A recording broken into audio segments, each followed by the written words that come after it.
Social മീഡിയയിൽ നിറഞ്ഞു നിൽക്കുന്ന താരദമ്പതികളായിരുന്നു അഖിൽ NRDയും മേഘയും.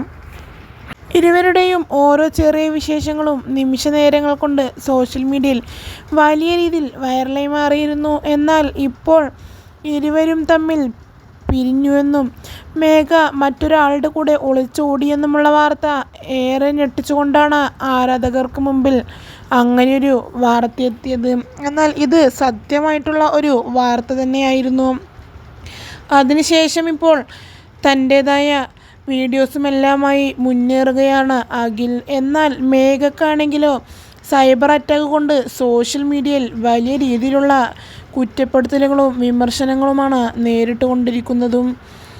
എന്തായാലും കഴിഞ്ഞ ദിവസം താൻ തൻ്റെ അച്ഛൻ്റെ വീട്ടിൽ ചെങ്ങന്നൂരാണെന്ന് പറഞ്ഞുകൊണ്ടുള്ള ഒരു പോസ്റ്റ് മേഘ പങ്കുവെക്കുകയും അത് സോഷ്യൽ മീഡിയയിൽ വലിയ രീതിയിലുള്ള വിവാദങ്ങൾക്ക് വഴിവെക്കുകയും ചെയ്തു. എന്നാൽ ഇപ്പോൾ തൻ്റെ ഭാഗം വ്യക്തമാക്കിക്കൊണ്ട് മേഘ തന്നെ രംഗത്തെത്തിയിരിക്കുകയാണ്. വെറുതെ ഫേക്ക് വാർത്തകൾ പറയരുത്. ഞാൻ ഇപ്പോഴും അനൂപേട്ടൻ്റെ കൂടെ തന്നെയാണ്. ഒരു ദിവസം എൻ്റെ അച്ഛനൊപ്പം നിൽക്കണമെന്നതാണ് ഞാൻ